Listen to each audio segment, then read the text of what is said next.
Welcome to Barber Jabber with me, Gary Spencer. Today I'm talking to a good friend of mine. It's Barber Josh OP. From meeting him about 4 or 5 years ago, he has gone on to do some amazing things. He's worked in so many different countries, too many to list. He does education, he does show work, his photographs are brilliant.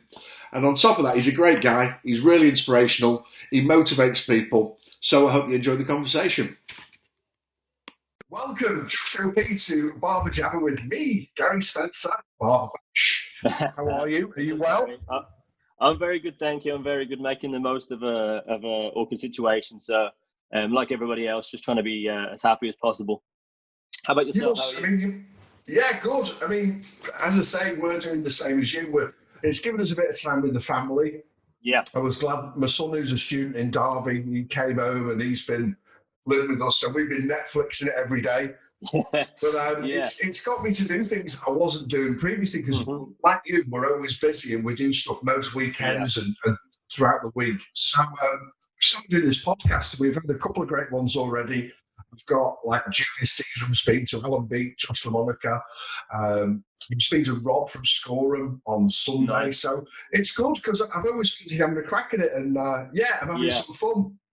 It's giving you a lot of time to do a lot of straight stuff into it with you because I've got loads to ask you. But I remember meeting you, I think the first time was at a London show about 4 years ago, and you entered the competition, and you were determined, you really wanted to win, and you were so sort of driven, which is fantastic to see. How did it all start with you in the barbering scene? Where did you very first start? So, obviously, a lot of people know, a lot of people don't know. So when I first started cutting hair, it was actually a weird story because basically it was New Year's Eve. I needed a haircut. At this point, I was still in university. I'd never ever thought of cutting hair ever. If you'd have told me in school I'd be cutting hair, I'd have laughed at you. And so it was New Year's Eve. I didn't get time to go to the barbers, and I tried to cut I was like, right, I've got some clippers at home. It can't be that hard. Let me try and cut my own hair. And then there was something, as corny as it sounds, there was just something in the way. Hearing the clipper take the hair off the head, hearing the hair actually being cut with the clipper, something in that sound, he just clicked. And I was like, I've got to do this, and I've got to find a way to do this. And immediately, obviously social media at that time was something that was a good way to just look at things. It was becoming a focal point for the industry. So I found Hair UK I think that's what it's called in Birmingham. And I found there was this show, and Andis were looking for models. And I was like, I want to just see what's about, what happens in these things. So I remember going as a model. And yeah, I just, the whole buzz, the whole everything. I always knew that this industry was I was meant to be in this industry. There was something about it that there was something inside that just clicked differently to everything else. And then from there, I just thought, right, I'm going to buy some clippers, bought some clippers and started cutting hair. And that was it. Do you know what's so funny that because obviously we're all looking after ourselves, hopefully during lockdown. I was cutting my own hair yesterday. I cut both of them. I cut both hairs. I said to my wife, "Have a go at the back." You know, I've been in the industry for 4 years. She's quite like this. It feels really therapeutic. Yeah. So it does show you that people can take to it. So who cut your hair, by the way? Do you remember who cut your hair at the Birmingham show that you went to, the first one you went to? Yeah, it was actually Darren Jones, of all people. I thought you were going to say Darren that. Jones, of all people. Yeah, so because I remember because he cut my hair in a shopping centre in Merry Hill, near where I live, and yeah, like he was talking about the industry, and that's how when I just cut my own hair, and I was like, I want to see what it's about. I knew to look on Instagram and stuff because he'd been talking about it. Yeah, I mean, to be honest, Darren had a great character when he was on form. He had a load of knowledge, and he was a fantastic educator. The guy, I worked with him a lot, and to be honest, he was actually one of the best when he was on form at communicating. So from there, you went and bought some clippers. What was it, Argos, or did you go pro? This is another funny story, actually. This has proved how little I actually knew, and I was just winging it basically as much as possible. So I obviously researched sort of like trying to get clippers that weren't quite Argos clippers. The first things I was using was Argos clippers, and I was trying to find my dad's hair, my brother's hair, and obviously I didn't have a half guard, I didn't have a 1.5 guard, and so things weren't quite working. So I was like, right, I need to. I think I can't remember. my girlfriend at the time, who is my girlfriend now, her mom was actually a hairdresser, and so she had a card for Capital Hair and Beauty. So it's just like a salon warehouse. And so I went there, going, right, I'm going to buy some clippers, some actual industry clippers. And 3 months after doing this, I realized what I'd bought was a balding clipper. Good man. So I was cutting like everybody. Like I was cutting my dad, my brother, my friend. As I was progressing and getting a bit better, I was cutting everybody with just a balding clipper and some guards, and that was it. No, at the time, no detailers, no nothing else, no foils, just a balding clipper. You know what though? Sometimes I think when you're thrown in the deep end and you don't have all the fancy bits, maybe it's a great raw way of learning to a certain extent. Yeah, and when I think about it, that's one of the reasons why, like, I always fade with a flat blade now. I always fade with a flat blade, and that's probably why I learned to cut hair with a balding clipper. Bloody hell. Going on from that, where was your first shop-based education, or did you go to college then? No, I literally, so the first thing I did was I was cutting hair in the kitchen for ages and ages and ages.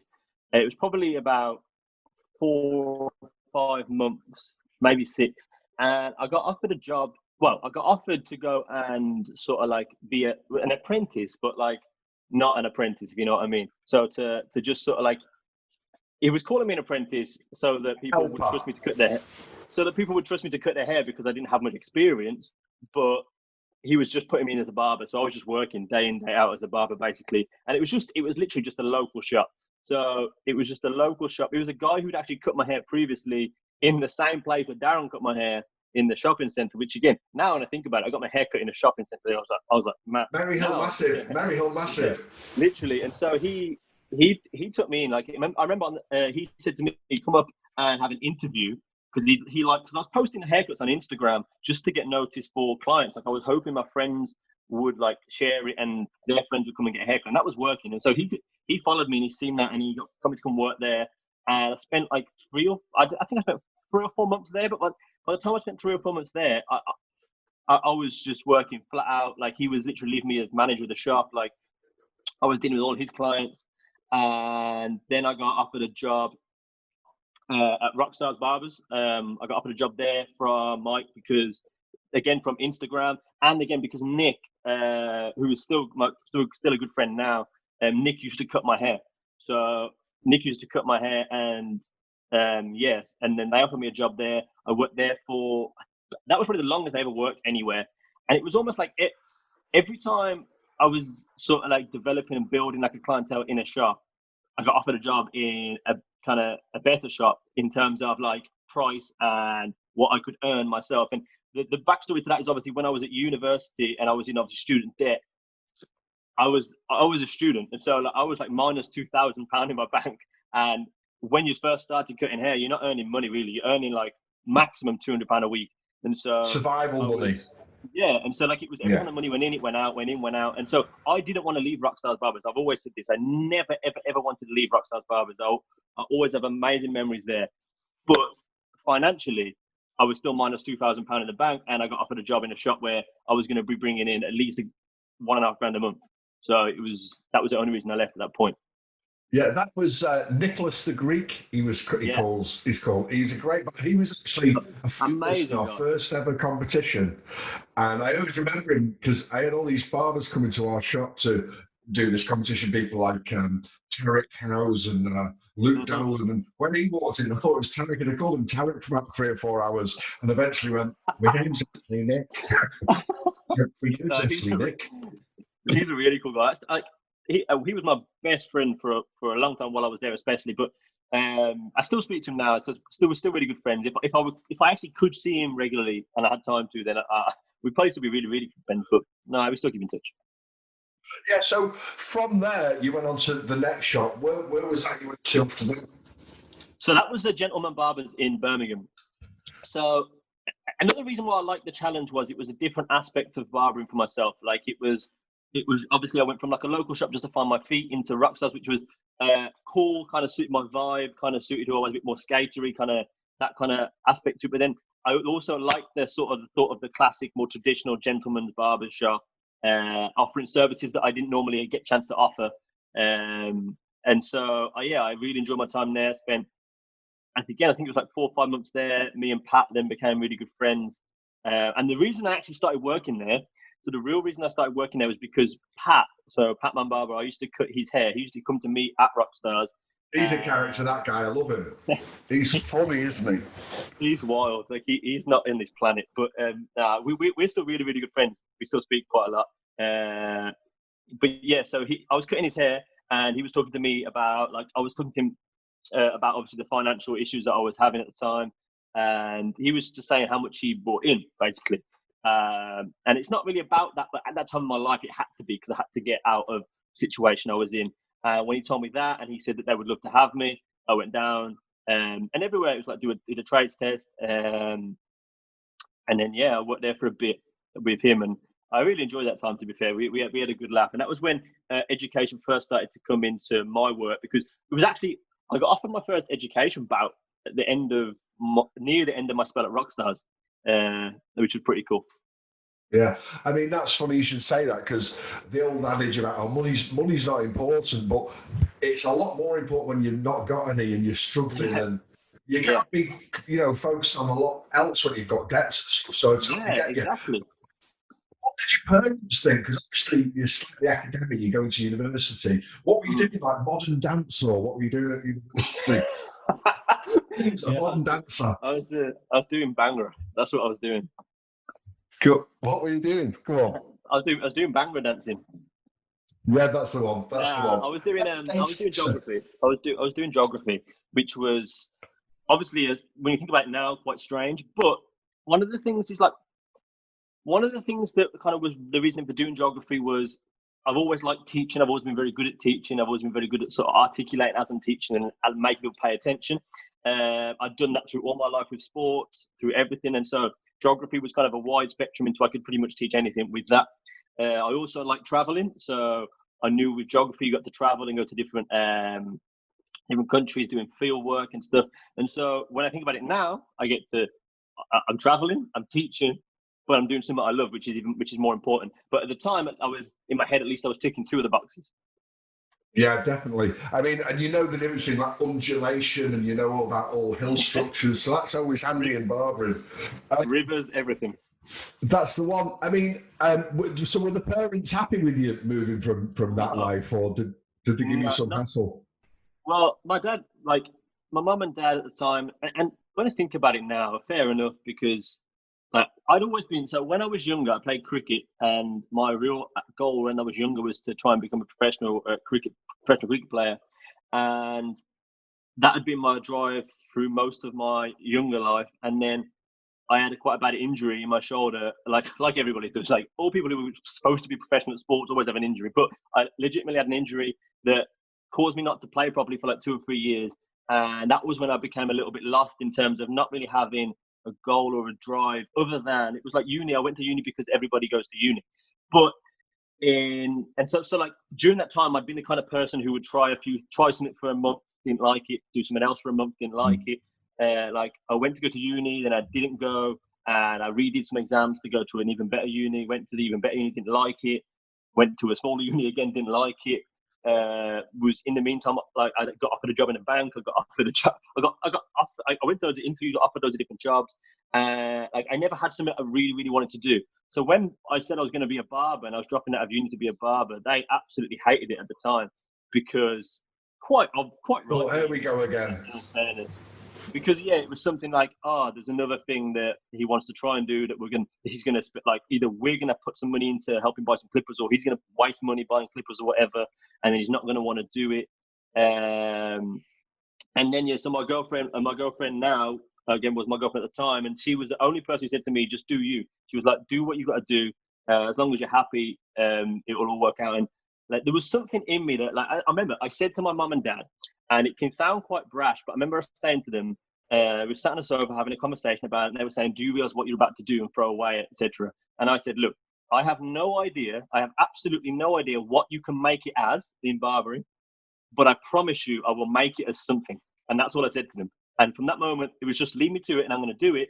And then I remember the first time I did a big show in Russia, and there was a huge show. It was like 4,000 people, 3,000 people there, or something like that. and there was a big stage, and my dad texted me for the first time ever, and he went, "I'm proud of you," and I was like, "Yeah."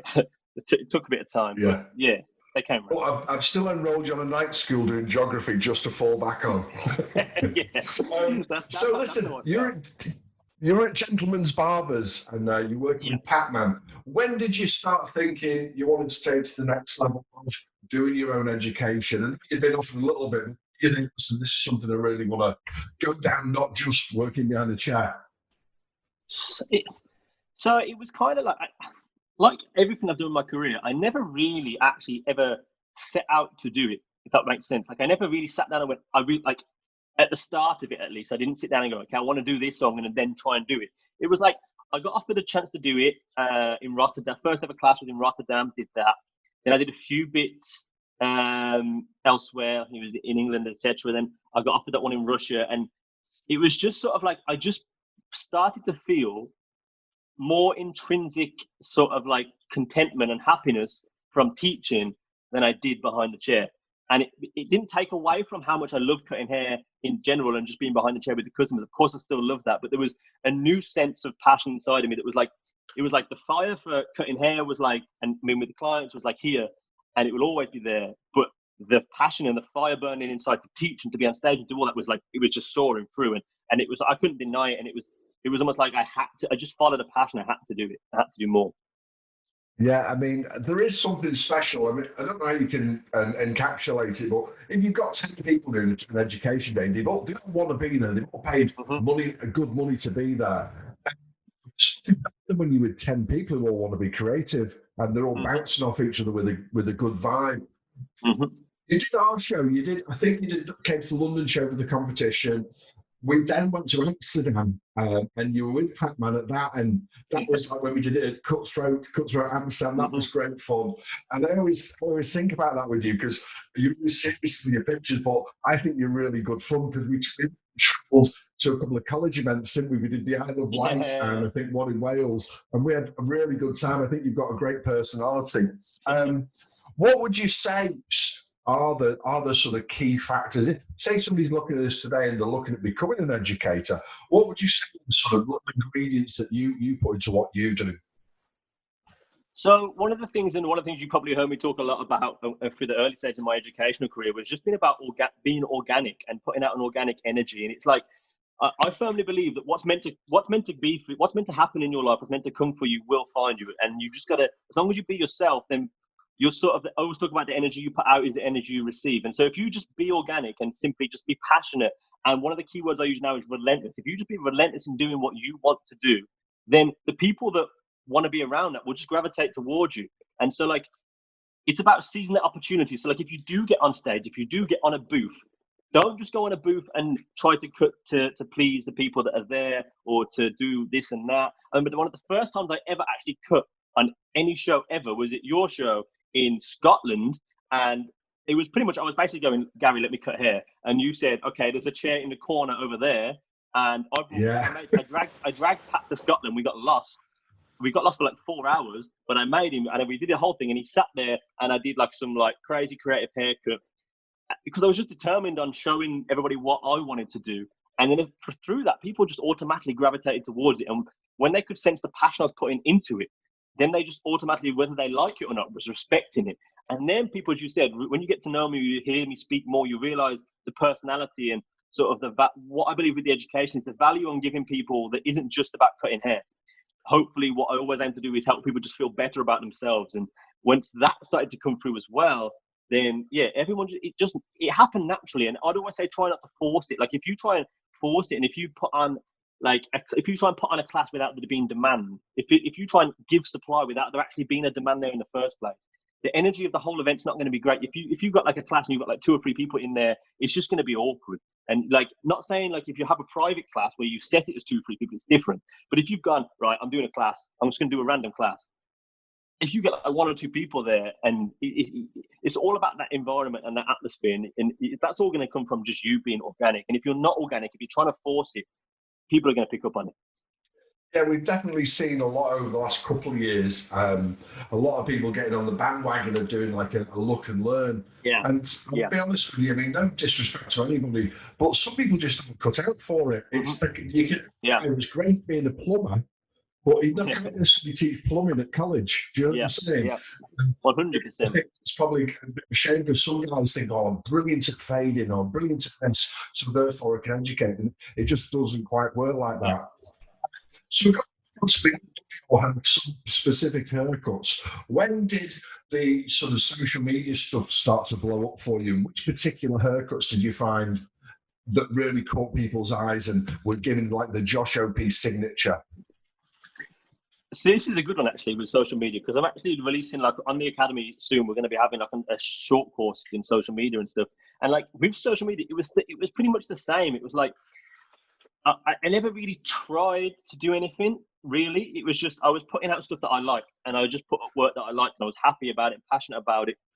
And one of the things that was happening was the reverse fades was the first thing that really, really, really blew up as a sort of Yeah. style that I was doing. Now, I'm not here to, like, obviously people have done it before, but it wasn't really a thing to do, if that makes sense. And so when I started doing it, I remember one of the first ones that blew up was on Pat. And I'd actually done loads before that, but the first big one was Pat with the blue hair and the line and all that stuff. And with those sort of signature haircuts, what it was once I realized that other people were actually enjoying seeing that sort of stuff come to life and seeing that stuff happen, it was like, right, I had my way in. It was like I had my way in terms of sort of gaining that organic growth as we were talking about, because at the time no one else was doing it. Like, this is like 3 years ago, and no one else was really doing those sort of like super creative haircuts. And what the thing was is there was like 50-50 on it. There was people who were looking at it going, what on earth is that? It's just crazy. And then there was 50% of the people who were going, it's crazy, but I like it. And either way, I didn't care, because 100% of the people were talking about it. And it's the same as with the show. When I said, when I cut hair in the corner on the side, it wasn't necessarily about getting everyone to like what I was doing. It was just that I was going to be the one person in that show that everyone talked about afterwards. And that's what haircuts were. It was like, I knew it was wild. I knew it was a bit out there. I knew not everyone was going to like it, but I did it in the first place because I liked it. But then B, with that, what was happening with the social media was it was just getting attention, and it was just getting more and more attention. And what it long term it helped me to do was have a platform then to put through my curriculum, put through my energy, put through everything. So what I'd say is, if you're trying to build something, you need to have like a USP. You need to have something that makes you unique to everybody else. And what that normally is just your personality. The only thing you can guarantee is different to everybody is you yourself as a personality.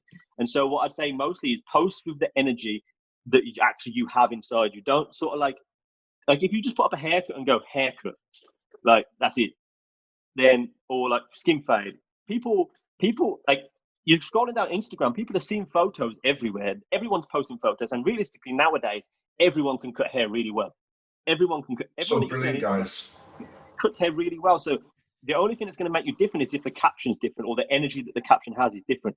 And so, like, one of the things that was catching people's eye and making people respect it at the start was my captions. If you look back, the sort of the crazy, like what people think is like crazy sort of psychology now, I've been doing that the whole time. People just, it's only now that people have started to pay attention to it that it's like, like you're talking about this stuff. But before, I was always talking about being individual. Like, don't get me wrong, I was using slightly more explicit words, but if you I ask people, look back the whole way, you'll see me basically saying, stand out from the crowd, be yourself, do what you want to do all these things about just being organic. So the haircut itself is never going to keep you relevant. The haircut itself just gets the attention. To hold the attention, then you have to have some value, which then comes from you as a person. And that's going to work with your social media. People always unfollow people. And so like, if you can get their attention, but you got to hold their attention. The only way to go and get 100,000 followers is to hold people's attention rather than just sort of getting it for a month or two. Yeah, I mean, I was talking to Sophie Pott the other night, and it's important, as I say, I think people want to see a bit more than just the haircut, don't they? They want to see the person, a bit of philosophy, a bit of lifestyle in there.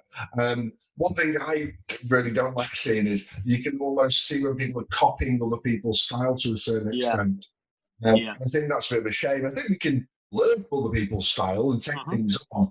Nothing is truly original, obviously, but you know, it's so you've got to try and work out what your own stamp is going to be. Yeah, 100%. So moving forward from that, obviously you did a few shows with us. Then things really were starting to move forward. Tell us where it's taken you. You know, you've been everywhere, but just name a few places you've been to. So the one place I'm most proud to have been, because as far as I'm aware, now obviously I'm not, this isn't gospel, but as far as I'm Wolverhampton. yeah, as far as what I was told by them, I'm one of the first individual on their own barbers to do a tour of South Africa. So that was the one I'm most proud to do, because it was just so far. It was amazing. I can't even describe it. I cannot put into words how beautiful a place it was, how amazing the people were, but how eye-opening it was as well, because obviously it's a completely different culture and completely different lifestyle, and there's obviously a lot of poverty there. But I did a haircut on top of Table Mountain, which will live with me forever. Like I still have the photos, videos, and yeah, like so that, like touring America. Like last year, I toured America for 11 weeks. I did an 11-week tour and I did an 8-week tour. Like I spent over 4 or 5 months in America last year, just there, Russia, at the Brazil, it's just been crazy. But I'm completely humbled and blessed to have been everywhere I've been, and I loved everybody I've ever met. And how do you balance that with your personal life? You just mentioned your girlfriend a couple of times, and obviously I know you've got a shop as well. So how does the calendar work, and who works that out for you? Do you have somebody helping you with it, or do you just sort of go on wing it? So because obviously the growth has been so fast, like it's been sort of a case of, up until very recently, I was just basically a one-man band. I'd had periods of trying to bring people in to help, etc. And because it was still growing and everything was growing to a point where nothing was even plateauing at all, nothing was ever settled, then it was like I needed to keep it going with my way. Like my way was the reason it was getting the growth, and I needed that. So up until recently, and very recently, it's been like a complete one-man band. I've done everything, bookings, like shop, everything. Now, one of the guys I trained in the shop to start with, he manages the shop in terms of the day-to-day running, etc. Then obviously some of my family in the background help with the run of the shop. And my girlfriend's obviously very supportive, very understanding, and she's always been my biggest fan. Like I said, from the first moment when she told me to go and cut hair till now, like she supports everything I'm doing. She understands, but that's the real reason. Like having a support system that not just people who support it, but people who understand it. I think there's a difference between people who support what you're doing, and then people who understand it. Like to understand that I have to be away for 11 solid weeks without like it obviously takes a lot, and so I'm very, very grateful for that as well. And we are going to start having a bit more backroom staff now, because we've got the online academy. And whilst this period of obviously isolation is happening, don't get me wrong, I've been able to manage it myself. But as soon as this is over, all of the classes that that have been postponed are going to be done. I'm also booked the rest of the year anyway. That plus then obviously having to cut the clients in the shop too, I'm going to have no chance of manning everything. So we're going to have a lot more backroom staff as we move towards the end of this year and next year. Brilliant. I mean, just talking about that, you've sort of just touched on your online academy. I think that's a fantastic idea. And again, you know, for me personally, we're all going to continue traveling, but I'm going to try and cut down these meetings I've got to go to in London and Glasgow, where I can do the Zoom thing and all that. Yeah. I think this online academy is a massive, great idea. Tell us a bit about how that's going to unfold and grow. So the online academy, we actually plan. It's been on my mind for a while. So I've been doing online seminars for quite a while now. Like I think it's been well over a year. I've been doing online seminars for. So the online academy was always the idea. Then around November last year, we started planning it properly, and I think it was January, like the first week of January, we planned April the 1st as the launch date, which is kind of crazy because it worked out that was kind of almost good timing because everyone's at home, kind of bad timing because no one wants to spend money, but whatever, it is what it is, and we just got to carry on. But the online academy, so what we aim to do is just to reflect what my education has always been about. So enhancing your relationship with barbering and enhancing your relationship with yourself. So we wanted to help build a community of growth. Now, one of the key elements in growth is obviously having a community behind you to support you. So obviously liking your photos, commenting on your photos, like giving you tips, helping you out, whatever. You need to have a community behind you. To have a community, you need to communicate with people. Now, communicating with random barbers across the internet can be hard for some people. They might not feel like their work's worthy of other people messaging them or they're messaging other people.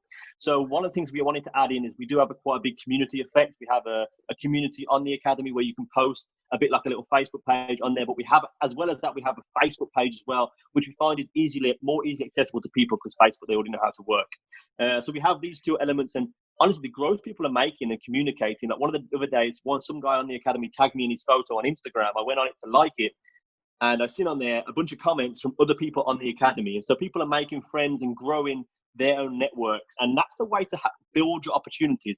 We have a 1-year course on there at the moment. So I'm going to run yearly curriculums so this year it's all my curriculum. So covering absolutely every aspect of my work. The first 3 months of the course is building an understanding of everything. So the understanding of all the sort of psychology processes, techniques, everything that goes into my work, we're building the understanding. And then from then, the rest of the year is full haircut tutorials, like a full look and learn video every week. Then we also have the short courses from myself. I'm doing social media and marketing. I'm doing creative cutting. I'm doing mindset and psychology. And then as I go through, we're going to sort of mix up the curriculums yearly. So every year there'll be a new curriculum. But then we also have the international education team who are going to be doing their own courses on there as well. So we've got Titan Barber's going to be on there. We've got Tony Barbers from Scotland. He's doing beginners. CJ the Barber from America, he's going to be doing photography because he does really good editorial photography and he edits it all himself on his phone, which is unbelievable. Then we have a guy called Israel from Brazil. We have obviously Pirate Paul, who I know has worked with you guys too. He's going to be on there doing some classes. I believe and we have dialer cuts too. We have dialer cuts doing Afro work. Oh, cool! Yeah, Junior. Yeah, so we got loads of different. What I wanted to do is I wanted to showcase something and build a team of people that completely encapsulates what barbering's about. Barbering is the most diverse industry in the whole world, in my opinion. I think and in its diversity and our differences is what makes us amazing. The diversity of the industry is what makes it perfect. And so what I didn't want to build is a team full of myself.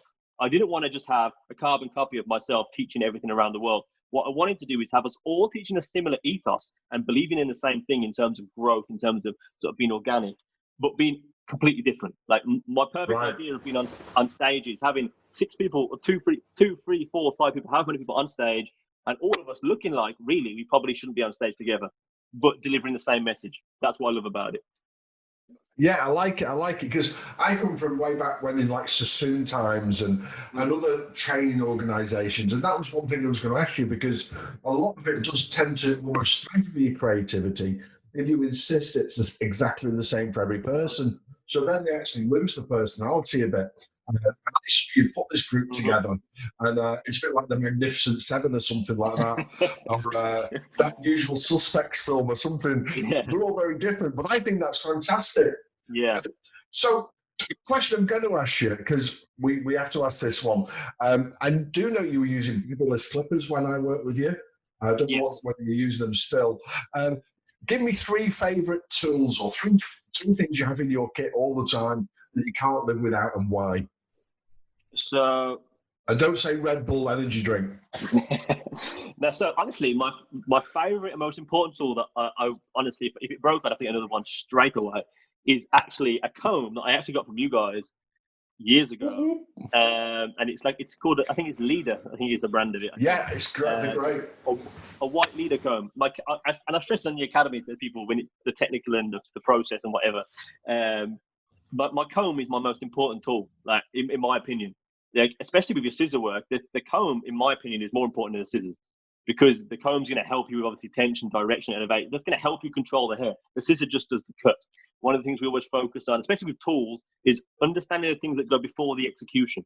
Like with the Barberless clippers, the second favorite thing would be my Barberless DFX. Still use them, always have, because of the lever, because you can feel and hear the clicks, just providing you that psychological sort of security. You know where you are. And then if I had to pick another one, another tool, I'd say my Dyson, because as much as like it's a lot of money for a hairdryer, because I have one, I wouldn't want a different one. Like, don't get me wrong, there's some amazing brands of hairdryers, and I'm not doubting any of them. They're all amazing. But after when I'm on tour in America, obviously my Dyson doesn't work, and so like I have to sort of like borrow Dysons or borrow hairdryers from people. Now, I haven't tried everyone in the world, so I'm not going to promise everyone that's not one better than the Dyson. There may well be. But from the ones I've used, every time I use a different one, I feel like I'm drying for like an hour. And like, so yeah, I'd say my 3 tools would be my comb, my leader comb, my Babyliss clippers, and my Dyson hairdryer. Brilliant. Well, I'll sort you out with some new leader combs. I'll send you some. Amazing. Next one, this is my quick fire round, but it's not that quick, doesn't matter. 3 barbers that you think that everybody should be following in the UK. In the UK, okay. Somebody who's inspired you, motivated you, somebody you think that works really credible. The thing with it is sometimes it's hard to say people who, because most people would follow them anyway. So like, it's almost like I would like to pick people who maybe people don't always follow, if that makes sense. Like obviously there's the obvious, like Alan Beak, like amazing, one of the nicest guys I've ever met. And so like, obviously I would say follow him, but most people already are. Then obviously with Josh LaMonica, like the work rate and what they're doing with Mentor and what he's building, obviously I would say follow him, but most people already are. Give us some new ones then. Give us somebody different.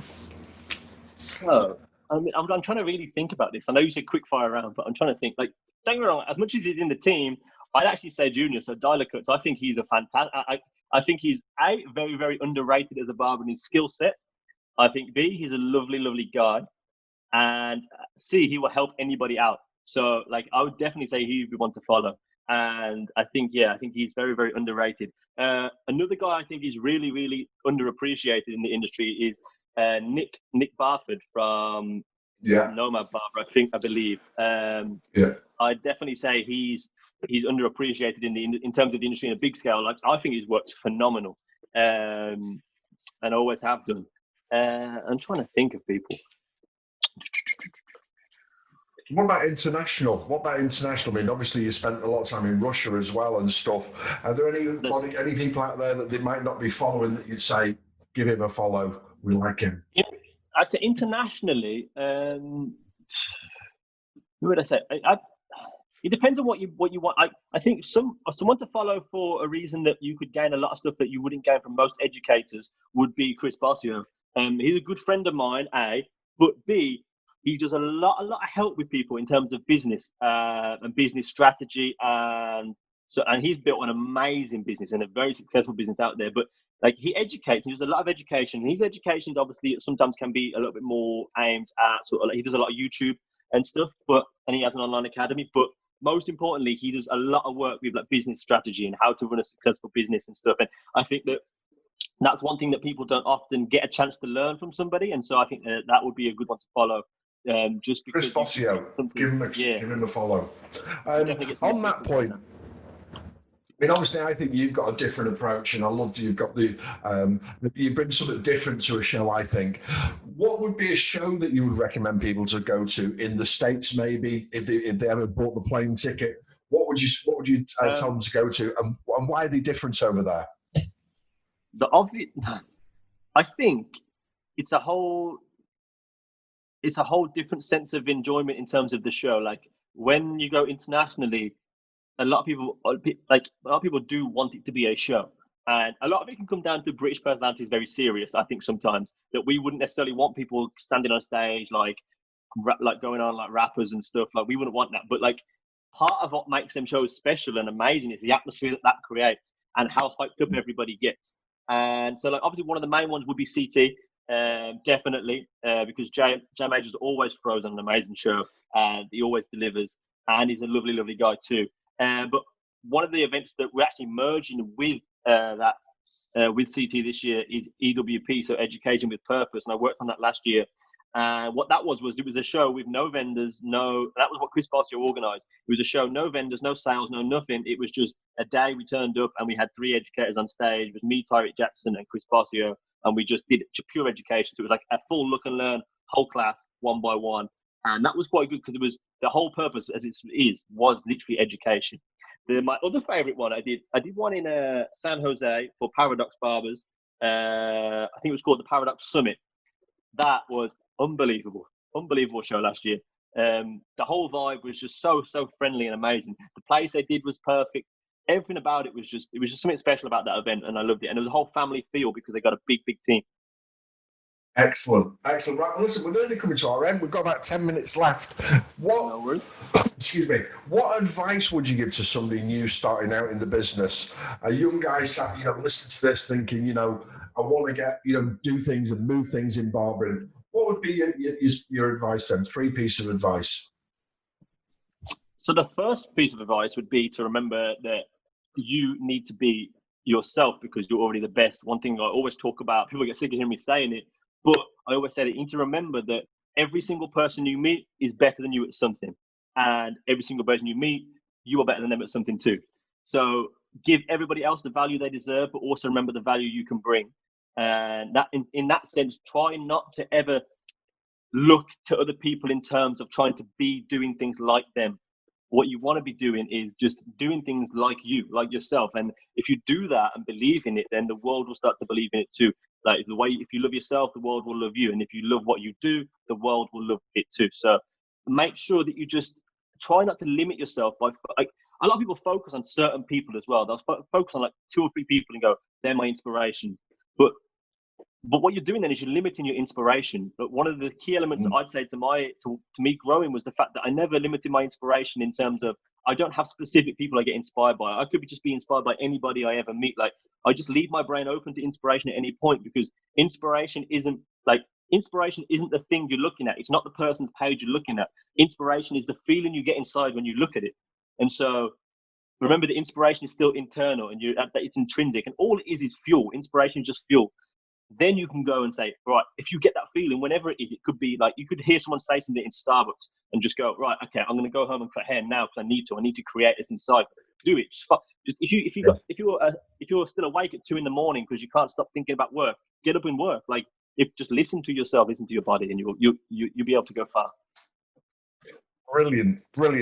Again, I find you very, very motivational, very inspirational.